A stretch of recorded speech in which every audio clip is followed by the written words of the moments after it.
దేవుని ఘనమైన నామమునకు మహిమ కలుగునుగాక. మన ప్రభువును రక్షకుడునునైన యేసుక్రీస్తు ప్రభుల వారి ఉన్నతమైన నామంలో, శక్తి కలిగిన నామంలో కూడి వచ్చిన మీ అందరికీ, వీక్షిస్తున్న ప్రియ బిడ్డలందరికీ, ఆత్మీయులకు నా నిండు శుభాభివందనాలు తెలియచేస్తూ ఉన్నాను. బాగున్నారు కదా? చక్కగా దేవుని రాకడ కొరకై సిద్ధపడుతూ, ప్రార్థనా జీవితంలో ఎదుగుతూ, మన తప్పిదాలన్నింటినీ వాక్య రూపంలో నుంచి చూసుకొని సరిచేసుకొనచ్చు, వాక్యం అనే ఉదక స్నానము చేత కడగబడుతూ దినదినము చక్కటి ఆధ్యాత్మిక స్థితిలో ఎదుగుతున్న మీ అందరినీ చూసి మేము ఎంతగానో సంతోషిస్తూ ఉన్నాం. మంచిది ప్రియులారా, సర్వాధికారి అయినటువంటి దేవాతి దేవుని ఉచితమైన కృపా బాహుల్యత చొప్పున ఈ విధంగా మరొక పర్యాయము మీతో మాట్లాడుటకు దేవుడు నాకు ఇచ్చిన ఈ గొప్ప సదవకాశానికై నేను ఎంతగానో సంతోషిస్తూ ఉన్నాను. అయితే దేవుడిచ్చినటువంటి సమయాన్ని వృధా చేయక మంచి ఒక అంశభాగంతో మనం ధ్యానం చేస్తూ ముందుకు కొనసాగుదాం. ఈరోజు మనం ధ్యానం చేయబోతున్నటువంటి అంశభాగం ఏది అనగా, విశ్వాసి వేటిని ధరించుకోవాలి అనే అంశాన్ని మనం ధ్యానం చేస్తూ ఉన్నాం.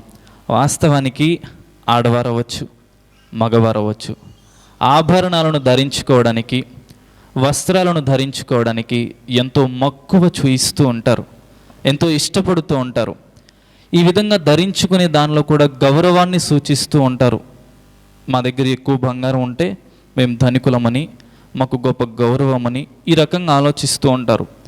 వాస్తవానికి ఈ రకమైనటువంటి ఆభరణాలు ధరించుకోవడం వలన మీకు పెద్ద ఉపయోగం ఉందో నాకు లేదు తెలియదు, కానీ దేవుని విషయమై భక్తిపరులుగా ఉన్న మనము, విశ్వాసుల జాబితాలో ఉన్న మనము కొన్ని ఆధ్యాత్మిక ఆభరణాలను మనం ధరించుకోకపోతే ఎంతో నష్టపోతాం. దేవుడిచ్చిన బ్రతుకుకు అర్థం లేకుండా పోతుంది. వాస్తవానికి మనం ఇప్పుడు చూసుకుందాం. ఈ మధ్యకాలంలోనే కొన్ని మాసాల క్రితం, కొన్ని రోజుల క్రితం ముఖేష్ అంబానీ యొక్క కుమారుడి యొక్క వివాహం మీ అందరికీ తెలిసిందే. 5,000 కోట్లకు పైబడి ఖర్చు పెట్టి వివాహం చేశారు. ఎందుకంత చేశారు? అవసరమా? ఆయన డబ్బు ఆయన ఖర్చు పెట్టుకుంటాడండి, మనం ఎవరని చెప్పాల్సిన వారు? కొంతమంది ఏమో ఆ డబ్బు ఏదో పేదలకు ఇవ్వచ్చు కదా, ఆయన ఇష్టం, అది మనం ఏం చేయలేం. ఆయనకి ఆ బిడ్డ చచ్చిపోతాడు అని తెలిసి కూడా చేశాడు, ఆ బిడ్డ మీద ఉన్నటువంటి ప్రేమ. అయితే ఆ పెళ్ళి చేసినందువలన అంత గొప్ప మాటలు రాలేదు, కానీ అంత ఖర్చు పెట్టినందువలన వారి దుస్తులు చూస్తే, వారి వాచెస్ చూస్తే ఒక్కొక్కటి 60 కోట్లు, 100 కోట్లు, 200 కోట్లు, ఒక డ్రెస్సే 400 కోట్లు వజ్రాలతో, ఇవన్నీ ఆభరణాలుగా వీరు ధరించారు. మీరు చూసుకుంటే దీనివల్ల పెద్ద ఉపయోగం ఏం లేదు. ఎప్పటికైనా సరే మట్టిలో కలిసిపోతాయి, ఎప్పటికైనా సరే వదిలిపెట్టి మనం వెళ్ళిపోవాల్సిన వారమే. కానీ ఆ ఆభరణాల కంటే దైవికమైనటువంటి ఆభరణాలు మనం ధరించుకుంటే నిత్యము చక్కగా అలంకరించబడినటువంటి విశ్వాసులుగా, అందముగా మనం తీర్చిదిద్దబడతాం. ఈరోజు చాలామంది విశ్వాసుల్లో, సంఘాలలో ఒకరిని చూసి ఒకరు పోటీ పడుతూ ఉన్నారు. దేనిలో? ప్రార్థనలో కాదు, వాక్య ధ్యానంలో కాదు, దేవుడికి ఇచ్చే కానుకలు ఇవ్వడంలో కాదు, సేవకు ప్రోత్సహించే గుణములో కాదు. వేటిలో అంటారా? ఆమె మంచి చీర కట్టుకొస్తే ఆమె కంటే మంచి చీర నేను కట్టుకు రావాలి. ఆమె చక్కగా హారం వేసుకొస్తే నేను అంతకంటే పెద్ద నెక్లెస్ వేసుకొని రావాలి. ఈ రకమైనటువంటి పోటీ ప్రపంచం సంఘాల్లో కూడా కనిపిస్తుంది, విశ్వాసులుగా పిలువబడుతున్న వారిలో కూడా. ఇది ఎంతవరకు కరెక్టు? ఈ రకమైనటువంటి ఆభరణాలు అవసరమా? తగుమాత్రపు అలంకారం ఉండడం చాలా గొప్ప విషయం, మంచిదే. కానీ అదే జీవితం అయిపోకూడదు, ఆ పోటీనే నిజమైన పోటీ అయిపోకూడదు. కానీ మనం ఎక్కడ పోటీ పడాలంటే ఆధ్యాత్మికతలో కొన్ని ఆభరణాలు ఉన్నాయి, వాటిని ధరించుకునే విషయంలో మనందరము కూడా పరుగు తీసేవారంగా, పోటీ పడేవారుగా మనందరూ ఉండాలని దేవుడు ఎంతగానో ఆకాంక్షిస్తూ ఉన్నాడు. ఈ రకమైనటువంటి ఆభరణాలు ఏమిటో వాటిని మనం చూసుకుని మన జీవితాల్లో మనం కూడా పెంపొందింప చేసుకుందాం. మొట్టమొదటిగా మనం ధరించుకోవాల్సింది ఏమిటో చూద్దాం. రోమీయులకు వ్రాసినటువంటి పత్రిక 13వ అధ్యాయము 14వ వచనము గల వాక్యమును చదువుకుందాం. మెట్టుకు ప్రభువైన యేసుక్రీస్తును ధరించుకొనిన వారై శరీరేచ్ఛలను నెరవేర్చుకొనుటకు శరీరము విషయమై ఆలోచన చేసుకొనకుడి. మొట్టమొదటిగా మెట్టుకు ప్రభువైన యేసుక్రీస్తును ధరించుకొనిన వారై. మొట్టమొదటిగా విశ్వాసుడు ధరించుకోవాల్సింది బంగారం కాదు, వజ్రాలు కాదు, దానికంటే మన ప్రాణానికి విమోచకుడైన యేసుక్రీస్తు ప్రభుల వారిని మనం ధరించుకోవాలి. అసలు ఏమిటి ధరించుకోవడం? ఎప్పుడు ధరించుకుంటున్నట్లు అవుతుంది? ఏమిటి అని చూస్తే, ప్రభువైన యేసుక్రీస్తు ప్రభుల వారిని నిజరక్షకుడిగా అంగీకరించి బ్యాప్తిజం పొందుకుని ఆయన నియమించినటువంటి క్రొత్త నిబంధనటువంటి ఆజ్ఞలు చేస్తూ వీటన్నిటి అంటే దేవుడు ఏ విధమైనటువంటి పోలికలో ఉన్నారో, ఆయన ఏవైతే అధికారాలు కలిగి ఉన్నారో, ఆయనలో ఏవైతే మంచి గుణాలు ఉన్నాయో వాటన్నింటినీ మనలో కనిపించేలా బ్రతకడమే నిజముగా యేసుక్రీస్తు ప్రభుల వారిని ధరించుకున్నట్లు. యేసుక్రీస్తు ప్రభువా, నిన్ను నమ్ముకున్నా, నీవే రక్షకుడివి, నువ్వు ఉన్నవాడు అనువాడు అనేసుకుని మనస్సులో ఒక ఆలోచన పెట్టుకోవడం మాత్రమే కాదు. యేసుక్రీస్తు ప్రభుల వారిని ధరించుకోవడం అంటే ఆయన స్వారూప్యంలోనికి మారి ఆయనకున్నటువంటి గుణగణాలను మన జీవితంలో కూడా మనం పెంపొందింప చేసుకుని దానికి అనుగుణంగా క్రీస్తు బాటలో, క్రీస్తు ప్రయాణంలో, క్రీస్తు యొక్క త్రోవలో మనందరం నడవడమే క్రీస్తును ధరించుకోవడం. మొట్టమొదటిగా మనం ధరించుకోవాల్సింది ఏంటో తెలుసా? క్రీస్తును ధరించుకోవాలి. చూద్దాం. యేసుక్రీస్తు ప్రభుల వారిని గురించి తెలుసుకోవడమే కాదు ఆయన ధరించుకోవడం అంటే, ఆయన స్వారూప్యతలో మనం మార్చబడ్డం, ఆయనకున్నటువంటి గొప్ప అమూల్యమైన గుణగణాలను మనం పెంపొందింపు చేసుకుని మన జీవితాల్లో వాటిని ఆస్వాదించుకుని స్వీకరించుకుని ఆ గుణాలకు, ఆ ప్రవర్తనకు మనము కూడా మాదిరికరముగా బ్రతకడమే నిజమైనటువంటి ధరింప చేసుకోవడం, నిజమైనటువంటి ఆభరణం అంటే ఇదే, క్రీస్తును ధరింప చేసుకోవడం. చూద్దాం. క్రీస్తును ధరించుకోవడం అంటే క్రీస్తు యొక్క గుణాలను మనం కూడా మన జీవితంలో కూడా పెంపొందింపు చేసుకోవడం ఏమిటి అనేవి చూస్తూ ముందుకు కొనసాగుదాం. కొలస్సీలకు వ్రాసిన పత్రిక 3వ అధ్యాయము 14వ వచనం గల వాక్యమును చూద్దాం. వీటన్నిటిపైన పరిపూర్ణతకు అనుబంధమైన ప్రేమను ధరించుకొనుడి. మొట్టమొదటిగా మనం ధరించుకోవాల్సింది ఏంటి అంటే, ఏ ఆభరణం మనం ధరించుకోవాలి? ప్రేమను ధరించుకోవాలి. ప్రేమ అనే ఆభరణాన్ని మనం ధరించుకోవాలి. వాస్తవానికి చూస్తే ప్రస్తుత ప్రపంచంలో యేసుక్రీస్తు ప్రభుల వారు ప్రతి ఒక్కరిని ప్రేమించారు. మీరు చూస్తే లోకమును నేను ఎంతో ప్రేమించాను అని చెప్పి మాట్లాడితే, ఈ సృష్టిని కాదు ప్రేమించింది, ఈ సృష్టిలో ఉన్నటువంటి జీవరాశులను కాదు ప్రేమించింది, కొండలను కాదు, చెట్లను కాదు, నదులను కాదు, సముద్రాలను కాదు. లోకమును ఎందుకు ప్రేమించాడు అంటే, లోకములో నివసిస్తున్న మనం ఉన్నాం కదా, మనలను ఎంతో ప్రేమిస్తూ ఉన్నాడు. ఆ ప్రేమ లేకపోతే మన జీవితాలు ఏమైపోయావో. ఈరోజు మనము కూడా క్రీస్తుకున్నటువంటి ప్రేమను మనం కూడా ధరించుకోవాలి. చూద్దాం. ఈ ప్రేమ గురించి కాస్త ఆలోచన చేద్దాం. మీ చుట్టుపక్కలలోనో, మీ వీధుల్లోనో, మీకు తెలిసిన తోబుట్టుల్లోనో ఎంత ప్రేమగా ప్రవర్తిస్తున్నారు కుటుంబం పట్ల ఒకసారి ఆలోచించండి. చూద్దాం. ఈ మధ్య కాలంలోనే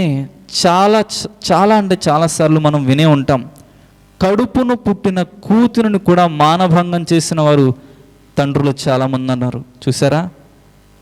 సోషల్ మీడియాలో అవ్వచ్చు, టీవీ న్యూసెస్లో అవ్వచ్చు, ఎన్నో వచ్చాయి. ఒక తండ్రి ఒక బిడ్డని గర్భవతిని చేశాడు. ఏమండి? కడుపున పుట్టినటువంటి పిల్ల మీద కూడా ప్రేమ లేకపోయి కసాయి చూపు చూస్తున్నటువంటి దారుణమైనటువంటి తల్లిదండ్రులు చాలామంది ఉన్నారు. చక్కగా అక్క, అన్న, సోదరుల బాంధవ్యాలతోనే ఉంటారు, కానీ వక్రీకరణ చూపుతో ఎంత ప్రేమలు చల్లారిపోయి అక్క అనే మాటకు గౌరవాన్ని పోగొట్టుకొని విచ్చలవిడిగా బ్రతుకుతున్న జనాభా చాలామంది ఎక్కువైపోయారు.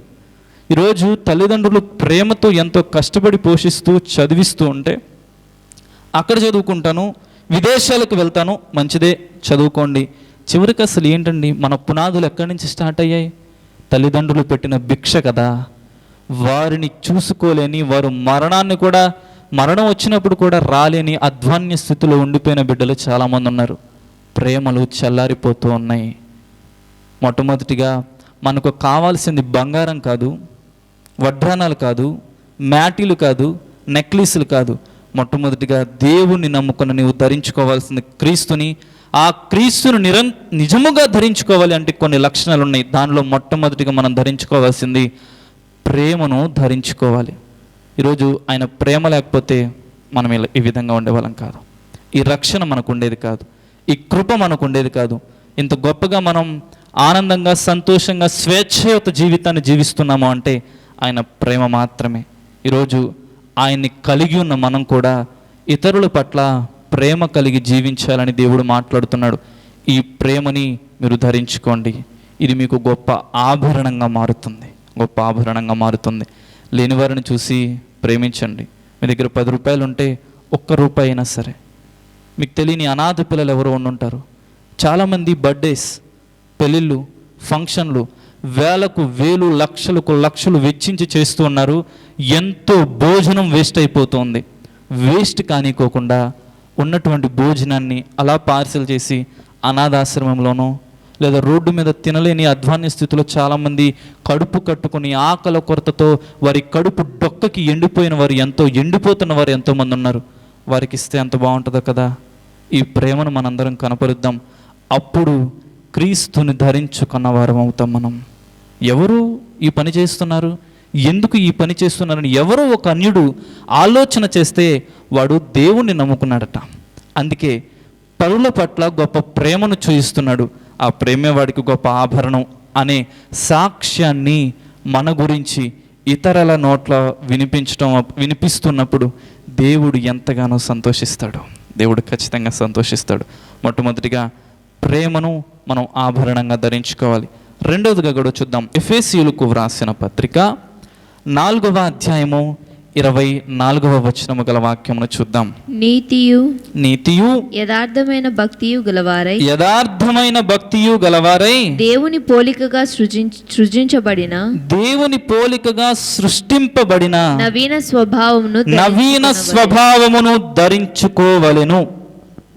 రెండవదిగా మనం ఏం ధరించుకోవాలంటే నవీన స్వభావమును మనం ధరించుకోవాలి. దేవుణ్ణి నమ్ముకున్న తర్వాత, క్రీస్తును అంగీకరించిన తరువాత, పాత జీవితానికి అంగీకరించిన తరువాత జీవితానికి ఏ మార్పు లేకపోతే మనం అసలు నవీన స్వభావం కానీ మారు మనస్సు పొందుకున్న వారి జాబితాలో ఉండనట్లే. క్రీస్తును అంగీకరించిన తర్వాత నీ స్వభావం అంతా కూడా ప్రతిరోజు నూతనముగా మార్చబడాలి. నూతన క్రియ జరుగుతూనే ఉండాలి, నూతన పరిపక్వత జరుగుతూనే ఉండాలి, నూతనంగా ప్రతిరోజు పరిశుద్ధతలో ఎదుగుతూనే ఉండాలి. ఒకప్పుడు విచ్చలవిడిగా మాట్లాడి, ఒకప్పుడు ఇష్టానుసారంగా తిరిగి, ఒకప్పుడు లోకానికి చేరువైపోయి, అసలు లోకానికి దగ్గర అయిపోయారంటే లోకంలో ఉండకుండా ఎక్కడుంటాం మనం అనగా, దేవునికి ఇష్టము లేని కార్యాలు జరుగుతున్నాయి. ఈ భూలోకంలో చేస్తున్న ప్రతి కార్యాలు విడిచిపెట్టి ఎప్పుడైతే దేవుణ్ణి నమ్ముకున్నావు అప్పుడు నూతన స్వభావం మనకు రావాలి. దేవుణ్ణి నమ్ముకోకముందు, నమ్ముకున్న తర్వాత ఒకేలా ఉంటే ఈ నవీన స్వభావము అనే ఆభరణాన్ని మనం ధరించుకోలేం, అనగా క్రీస్తుని ధరించుకోలేం. ఈరోజు రెండవదిగా మనం ధరించుకోవాల్సింది ఏమిటి అంటే నవీన స్వభావము. చూడండి ఒకసారి, దేవుణ్ణి నమ్ముకోకముందు, నమ్ముకున్న తరువాత క్రైస్తవులు అని చెప్పుకుంటూ పుట్టుకతోనే క్రైస్తవ్యంలో ఉన్న వారి యొక్క జీవితాలు, వారి యొక్క స్వభావం ఒకసారి మీరు జ్ఞాపకం చేసుకోండి. అలానే ఉంటే మనం మారు మనస్సు పొందిన వారం కాదు, క్రీస్తును ధరించుకున్న వారము కాదు. ఈరోజు మీకు శరీరానుసారంగా ఎన్నో ఆభరణాలు ఉండొచ్చు, కానీ ఆధ్యాత్మికంగా ఈ ఆభరణాన్ని మీరు పొందుకోలేకపోతే అక్కడికి చేరుకోలేరు. ఎక్కడికి? దేవుని రాజ్యానికి. ఈరోజు మొట్టమొదటిగా ప్రేమ అనే గొప్ప ఆభరణాన్ని మనం ధరించాలి. రెండవదిగా నవీన స్వభావమును మనం ధరించాలి. పరిశుద్ధ గ్రంథంలో మీరు చూస్తే మత్తయి, మీ అందరికీ తెలుసు కదా, సుంకరి అయినటువంటి మత్తయి, అతను పన్ను వసూలు చేసేవాడు, ట్యాక్స్ కలెక్టర్ అంటారు అతన్ని. కొరింది మహాపట్టణం, ఈరోజు బాంబే, కొన్ని మహానగరాలు ఉన్నాయి కదా, ఆనాటి కాలంలోనే దానికి ట్రాన్స్పోర్టేషన్స్ చాలా ఎక్కువ ఉండేది. దేనికి అంటే కొరింథీ పట్టణానికి. సముద్ర మార్గం ఉండడం, ఓడ ప్రయాణం ఉండడం, ట్రాన్స్పోర్ట్, ఇంపోర్ట్ అండ్ ఎక్స్పోర్టింగ్స్ అన్నీ ఎక్కువగా జరుగుతూ ఉండేవి. సీ ఫుడ్కి సంబంధించి చాలా ఎక్కువగా అక్కడ మార్కెటింగ్ ఎక్కువ ఉండేది. అలాంటి చోట ఈ మత్తయి ట్యాక్స్ కలెక్టర్గా ఉండేవాడు. ఏవైతే వస్తున్నాయో వాటి దగ్గర వసూలు చేయడం. మీకు తెలిసిందే, ఈ ట్యాక్స్ కలెక్టర్స్ కానీ కొంతమందిని చూస్తే వచ్చే జీతం కంటే దొంగతనంగా లంచాలు తీసుకుని సంపాదించడం చాలా ఎక్కువ.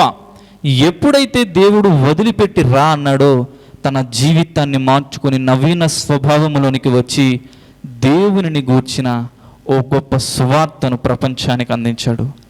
మత్తయి, సుంకపు గుప్తదారుడైనటువంటి మత్తయి తను మారాడు. దేవుని పిలిచిన తర్వాత నవీన స్వభావంతో ఓ వినూత్నమైనటువంటి ప్రవర్తనలో పరివర్తన చేకూర్చుకున్నాడు. మన జీవితాలు ఎన్నాళ్ళు అవుతున్నాయి? దేవుడు పిలుస్తూనే ఉన్నాడు. సేవకుల ద్వారా, వాక్యము ద్వారా, ఈ పలు రకాలుగా దేవుడు పిలుస్తూనే ఉన్నాడు. ఇంకనూ నీ స్వభావము మారక ఈ రకమైనటువంటి ఆధ్యాత్మిక ఆభరణాన్ని ధరించుకోక ఇంకెన్నాళ్ళు ఉంటావు? ధరించుకోమని దేవుడు మాట్లాడుతున్నాడు. మరలా నువ్వు నవీన స్వభావంతో దేవుని దగ్గరికి రావాలి. ఈ నవీన స్వభావమైనటువంటి ఆభరణాన్ని నువ్వు ధరించుకోవాలని దేవుడు మనతో మాట్లాడుతున్నాడు. తర్వాత కూడా చూద్దాం. కొలస్సీలకు రాసిన పత్రిక 3వ అధ్యాయము 12వ వచనం గల వాక్యమును చూద్దాం. కొలస్సీలకు రాసిన పత్రిక 3వ అధ్యాయము 12వ వచనం గల వాక్యమును చూద్దాం.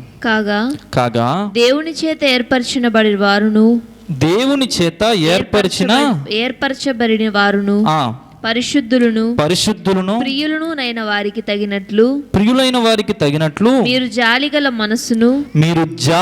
మనస్సును దయాలత్వమును వినయమును సాత్వికమును, చాలు వీటన్నిటిని ధరించుకో. మనం జాలిగల మనస్సును ధరించుకోమని దేవుడు మాట్లాడుతున్నాడు. మూడవదిగా, మొట్టమొదటిగా ప్రేమను ధరించుకోవాలి. రెండవదిగా నవీన స్వభావమును ధరించుకోవాలి. మూడవదిగా జాలిగల మనస్సును ధరించుకోవాలి. దేవుణ్ణి నమ్ముకున్న మనము, విశ్వాసులుగా ఉన్న మనము ధరించుకోవాల్సిన దానిలో మూడవదిగా జాలిగల మనస్సు. మన క్రీస్తు ప్రభుల వారు ఓ గొప్ప జాలిని చూయించారు.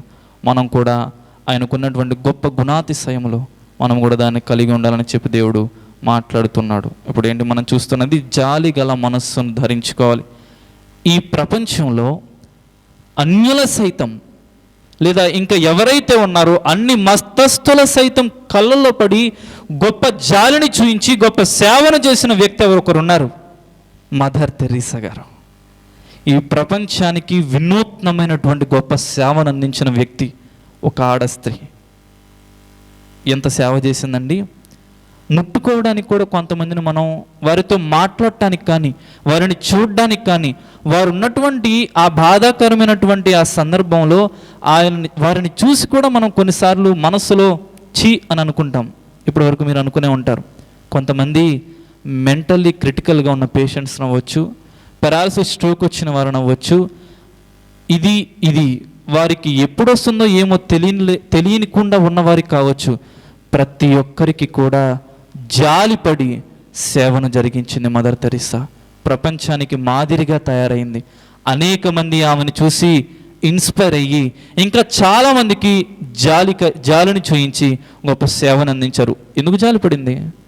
ఆమెకి ఏమన్నా అవసరమా?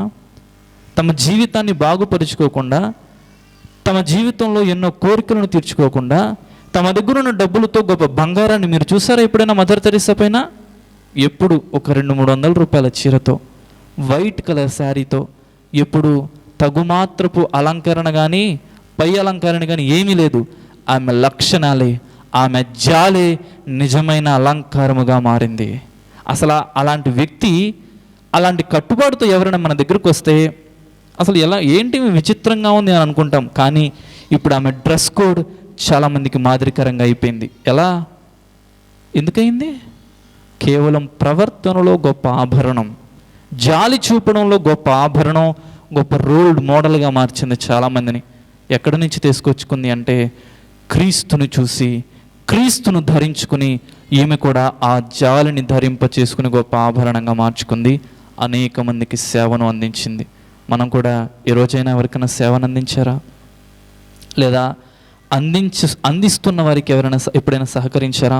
ఈరోజు చాలామంది సేవకులు నా కళ్ళ ముందు ఎంతోమంది లేని వారిని చదివిస్తూ ఉన్నారు, లేని వారికి గొప్ప ఆదరణని ఇస్తూ ఉన్నారు, కొంతమందికి భోజనాన్ని పెడుతూ ఉన్నారు, వస్త్రాలు ఇస్తూ ఉన్నారు, పరిచర్యకి చాలామందికి సేవలో సహకారిగా ఉంటూ ఉన్నారు.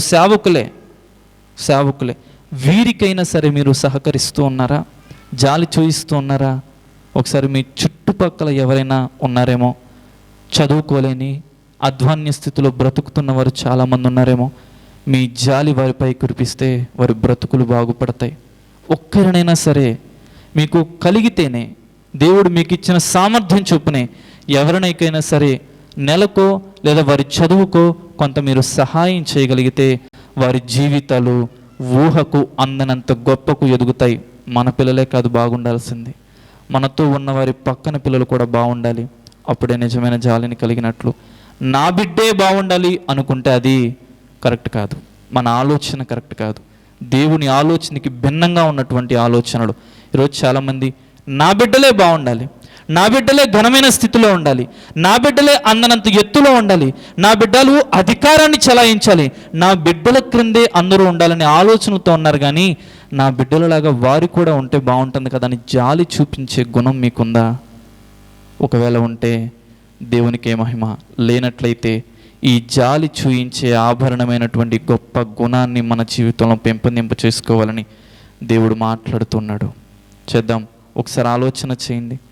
మీ చొరవ కొంతమంది యొక్క కుటుంబాలను కడుతుందమ్మా.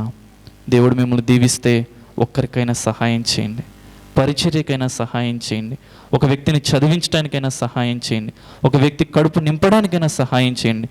జాలి కలిగి మీ జీవితంలో కొంతే ఆ సహాయం వారికి అందిస్తే దేవుని దగ్గర రెట్టింపైనటువంటి ఆశీర్వాదాన్ని ఖచ్చితంగా మీరు పొందుకుంటారు.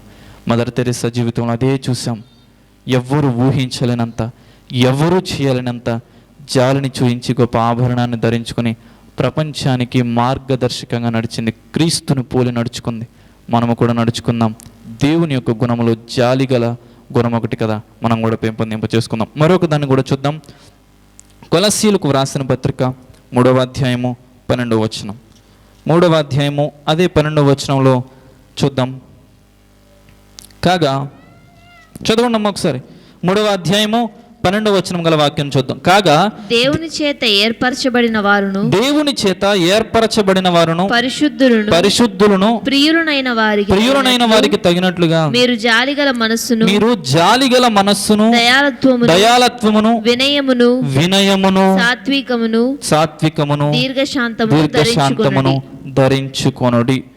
మనం 4వదిగా చూస్తున్నాం వినయమును ధరించుకోవడం. అసలు వినయం అంటే ఏంటి అంటే, ఒక వ్యక్తి ప్రతి విషయంలో మనకంటే ఉన్నతమైన ఆలోచనలతోనూ ఘనమైన పద్ధతులతోనూ భక్తిలోనూ ప్రార్థనా జీవితంలో ఏదైనా సరే వినయము కలిగి మనం అలా ప్రవర్తిస్తే గొప్ప జ్ఞానాన్ని పెంపొందింప చేసుకుంటాం. దేవుని జీవితంలో చూస్తాం, పలుమార్లు ఉమ్మివేశారు, పలుమార్లు శోధించారు, కొట్టడానికి వచ్చారు, చంపడానికి వచ్చారు, అయినా సరే వినయాన్ని చూపుతూనే ముందుకు కొనసాగుతూ వచ్చారు.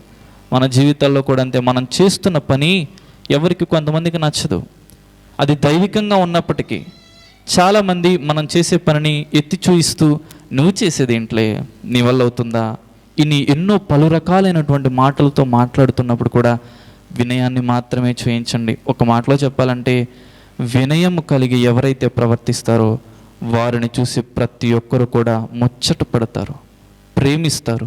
అలాగే మనుషులు మాత్రమే కాదండి, వినయము కలిగిన వారిని దేవుడు కన్నులు వారిపై ఉంటాయి, దేవుడు ప్రేమిస్తాడు, ఘనమైన స్థితిలో ఉంచుతాడు.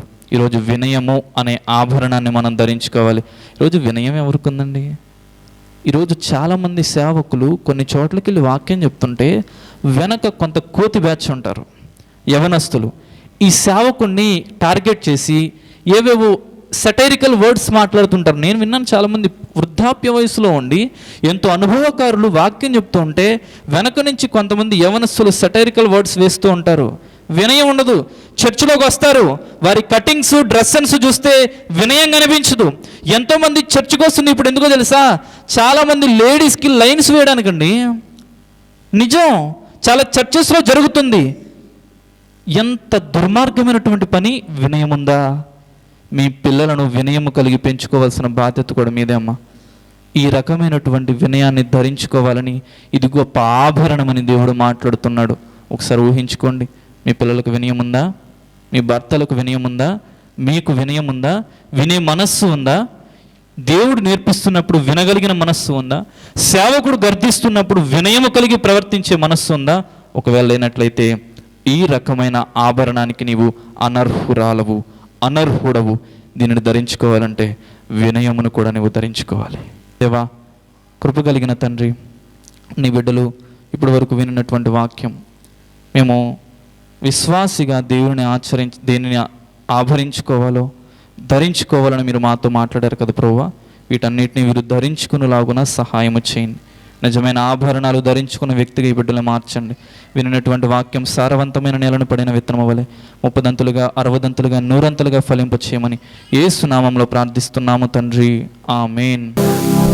మన ప్రభువును రక్షకుడునునైన యేసుక్రీస్తుల వారి యొక్క ప్రశస్తమైన నామములో ప్రొద్దుటూరు పరిసర ప్రాంతాలలో ఉన్నటువంటి ఆత్మీయులైన దేవుని ప్రియబిడ్డలైన మీ అందరికీ శుభవందనములు తెలియచేయుచున్నాను.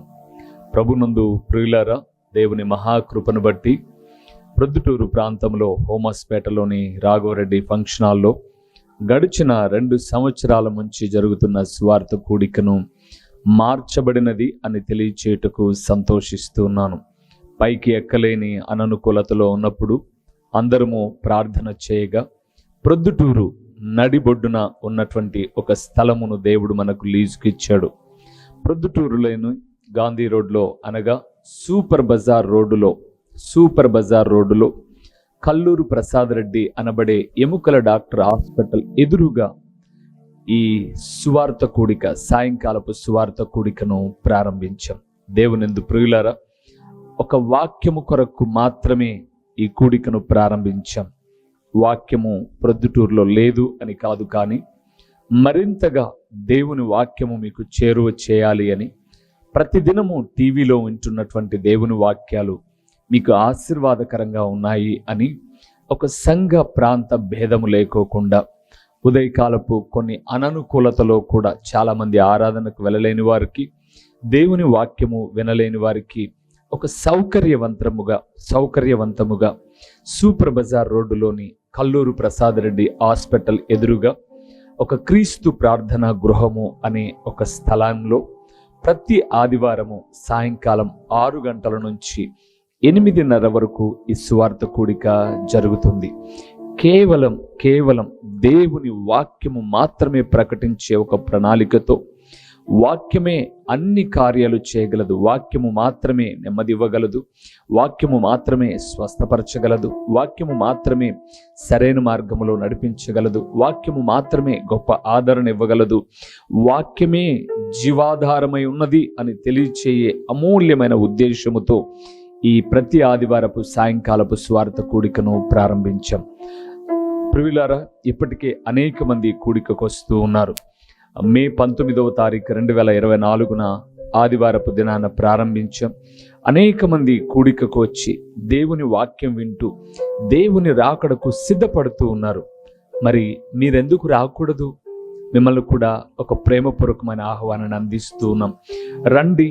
వాక్యము కరువైపోతున్న చివరి దినాల్లో, వాక్యము దొరకని దినాలు రాబోతున్న దినాలలో ముందుగానే వాక్యాన్ని మనం ఒక నిర్దిష్టమైనటువంటి సందేశములతో, ఒక చక్కటి అంశ భాగములతో ప్రతి ఆదివారం సాయంకాలం 6 గంటల నుంచి 8:30 వరకు చక్కటి పాటలు, దేవుని స్తుతిస్తూ దేవుని వాక్యాన్ని పంచుకొని వచ్చిన మీ అందరి కొరకు నేను ప్రార్థిస్తాను.